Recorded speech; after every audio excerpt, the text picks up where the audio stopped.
Salve, fiel bicolor, boa tarde para você que está acompanhando a Papão TV Play nesta quinta-feira, dia 1º de abril de 2021. Estamos a 3 dias do Clássico Repar, válido pela 4ª rodada do Campeonato Paraense de Futebol. Hoje a gente bate um papo com o técnico Itamar Schulli, que vai falar da preparação do Papão para esse jogo. Professor, boa tarde. As primeiras perguntas da entrevista coletiva são do Dinho Menezes, da Rádio Clube do Pará. Ele começa querendo saber se você pode mudar peças sem mexer no formato de jogo. Boa tarde a todos os torcedores do Paysandu, a todos da imprensa, boa tarde.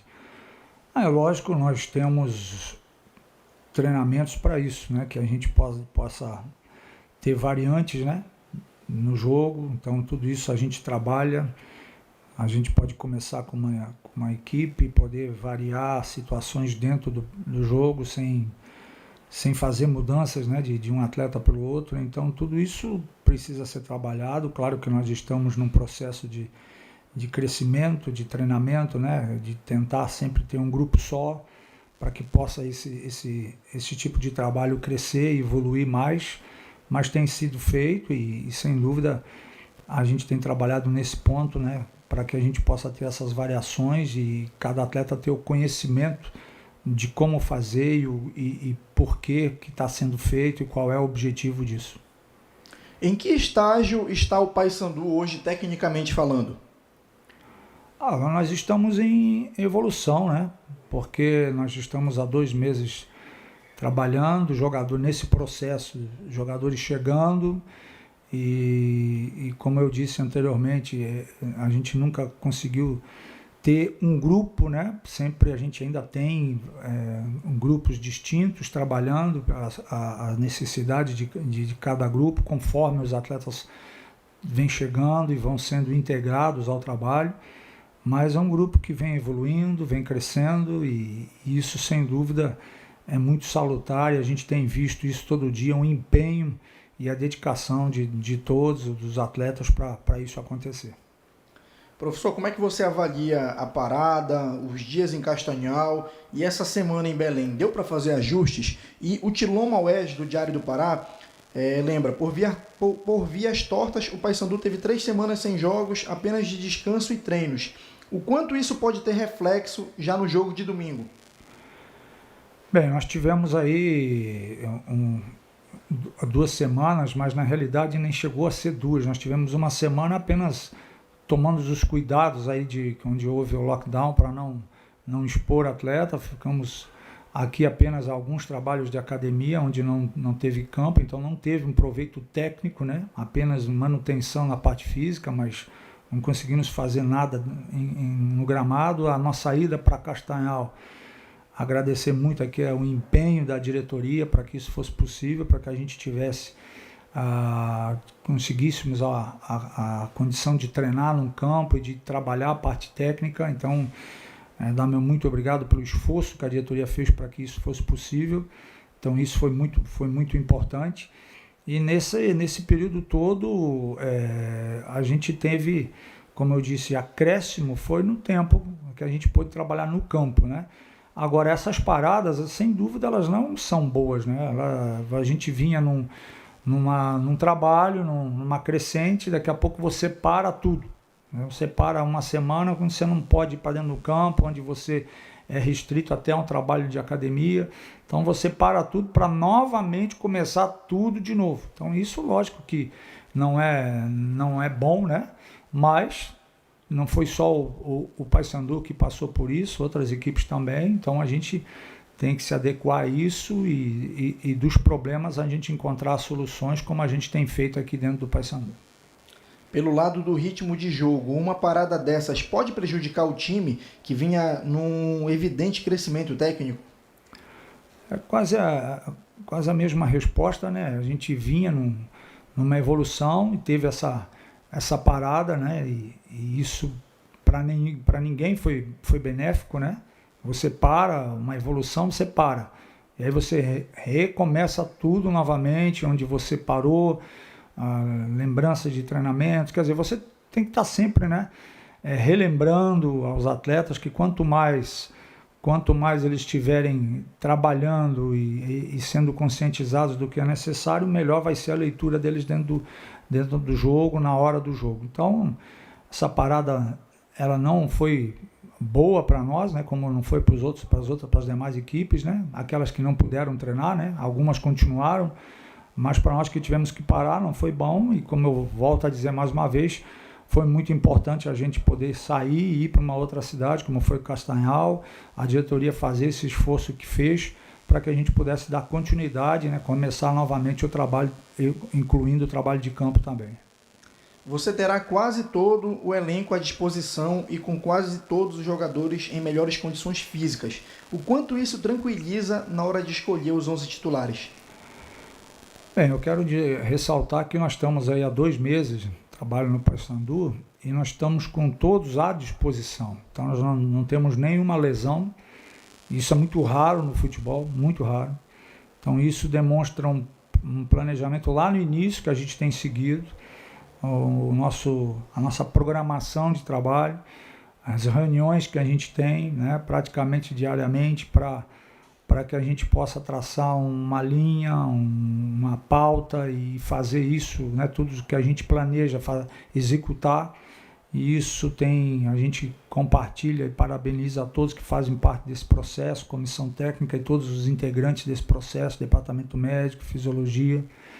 Então, tudo isso tem sido feito, por isso que estão todo mundo à disposição de treinamento, mas não estão todos à disposição de jogo.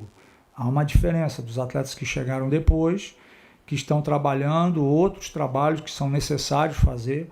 Então, por isso que eu digo que a gente tem todos treinando, mas nem todos à disposição de jogo. Então, ainda alguns atletas ainda vão precisar aí de no mínimo mais aí 1, 2 semanas. Atletas também que pararam em virtude da Covid, ficaram em casa 10 dias, voltaram agora.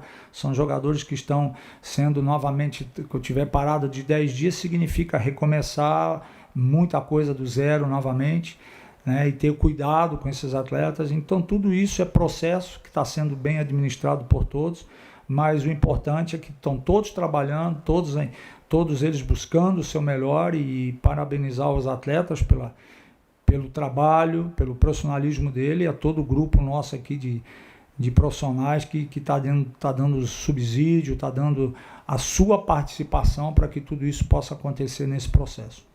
Júnior Cunha, do portal Roma News, pergunta: essa semana o Paysandu já treinou em Castanhal e em um campo de Ananindeua. Essa saída da Curuzu é uma forma de estratégia para o Clássico? Não, de maneira nenhuma. Nós saímos porque a gente tenta preservar o campo aqui. Foi um pedido, né, de preservar o campo. O campo passa por algumas reformas também aqui, de construção também, crescendo, evoluindo, né? A diretoria tem feito um trabalho também nesse sentido, muito bom. Então apenas a gente saiu para segurar o campo, poupar o campo. Chove muito aqui, né, em Belém, então se você treina, isso prejudica demais o gramado, né?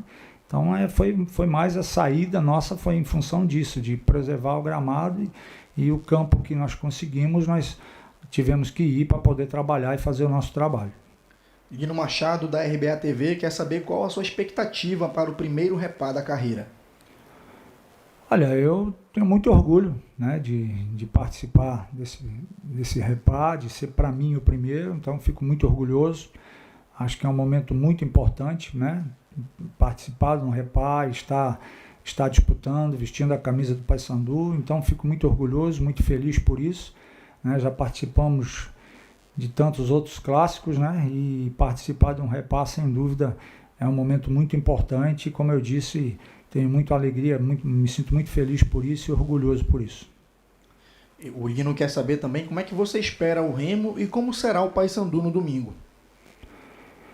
Olha, o Remo, o que eu espero é o que a gente tem visto do Remo. Uma equipe que manteve o seu treinador, um excelente treinador, bom amigo, manteve uma grande parte do elenco. Isso é planejamento, isso foi muito bem feito. Então a equipe tem feito grandes jogos, né? Subiu por tudo isso, pelo planejamento que tiveram, para manutenção do treinador, manutenção da grande maioria dos atletas, Então é uma equipe que todos têm visto, né, qual é o potencial, qual é a capacidade, recheada de atletas com muito potencial. Então uma grande equipe, e isso que a gente tem visto do Remo, né, e a gente sabe.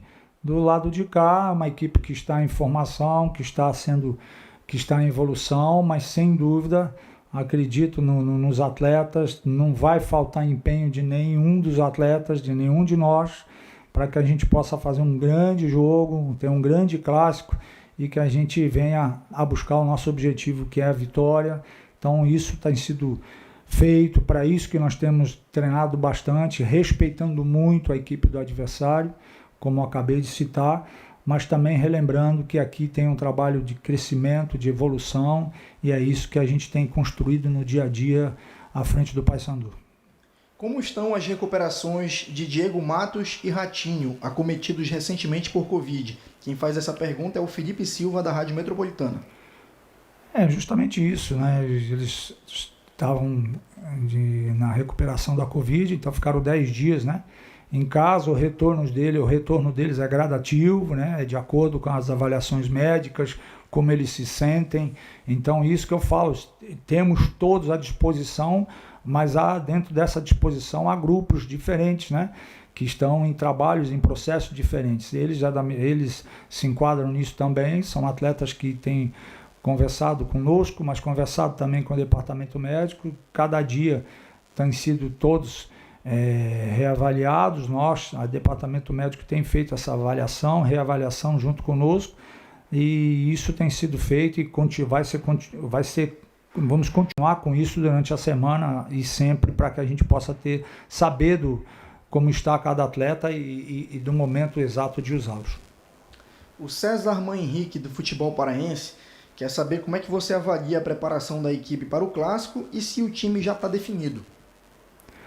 A preparação está sendo bem feita desde o início, né? Desde o início de quando a gente ia fazer a pré-temporada, quando nós saímos para a cidade de Barcarena, né? Todo o nosso planejamento, toda a organização para fazer o trabalho. Então tudo isso foi planejado, né? Não se pensa no amanhã sem ter uma organização. Tudo a gente planeja, sabe que a gente depende de Deus, o amanhã depende de Deus, mas tudo a gente tem um processo de organização. Assim tem sido feito desde a pré-temporada, desde antes que nós fôssemos para lá. Agora mesmo, quando a gente passou por essa semana sem poder trabalhar, a gente organizou, planejou, né, dentro do que podia ser feito. Então tudo tem sido feito, né, com planejamento, e há um crescimento sempre está havendo um crescimento, e isso está nítido para a gente, e vai acontecer cada vez mais. Esse crescimento é o crescimento individual, é o crescimento que se aplica no coletivo. Então isso eu vejo da nossa equipe, e claro, a nossa equipe, nós temos uma ideia de como a gente vai atuar, isso já está bem claro para mim, para a comissão técnica, e isso nós temos trabalhado com os atletas a treino. E a última pergunta da coletiva de hoje, para a gente finalizar, quem faz é o Agripino Furtado, da Rádio Liberal. Qual a sua opinião sobre o novo regulamento do Campeonato Brasileiro, no qual as equipes só podem trocar de técnico uma vez? É bom ou ruim para os treinadores? Eu vejo que, em primeiro lugar, não só vou falar para o treinador, acho que, em primeiro lugar, ele passa a ser bom para o clube. E também depois, claro, para o treinador. Ele aumenta a responsabilidade do treinador. E para o clube, ele aumenta muitas coisas para o clube beneficamente. Porque o clube tem que sempre avaliar qual é o profissional que vai contratar, qual é o perfil desse profissional, e aí fazer a contratação. Isso aumenta a responsabilidade do treinador, por quê? Porque o treinador sabe daquilo que ele tem, o comando aonde ele está, e o que ele precisa fazer naquele clube, e que ele foi contratado com aquele perfil, aquilo tem que ser desenvolvido dentro do clube. Isso só dá para nós, treinadores, mais motivação ainda para a gente trabalhar como todos nós trabalhamos. Mas os números também dizem, isso está claro, que mudanças de treinadores, como ocorriam 4, 5 treinadores num clube por ano, isso é totalmente errado. Quando tu está organizando um trabalho, sai e entra o outro. Quando ele começa a organizar, sai, entra o outro. Quer dizer, para o clube isso é muito prejudicial. Quem tem prejuízo nisso é o próprio clube, né? Em primeiro lugar. Então eu vejo que isso é benéfico para os clubes, que vão ter um parâmetro na hora de contratar e vão ter dados no clube, eles vão ter uma organização institucional bem maior, bem melhor. E para os treinadores é muito importante também, porque a gente sabe que quando a gente está sendo contratado para uma equipe, aquela equipe, entre muitas opções, escolheu aquele profissional. Então isso aumenta a nossa responsabilidade e isso vejo que também que é benéfico para nós treinadores, que a gente tanto falava disso e pedia isso, então isso veio a acontecer. Aconteceu, no meu ponto de vista, já era para ter acontecido isso bem antes, mas graças a Deus aconteceu. Vai ser bom para os treinadores, como eu digo, para essa responsabilidade, para o nosso trabalho, mas sem dúvida também os clubes vão ganhar bastante com isso também.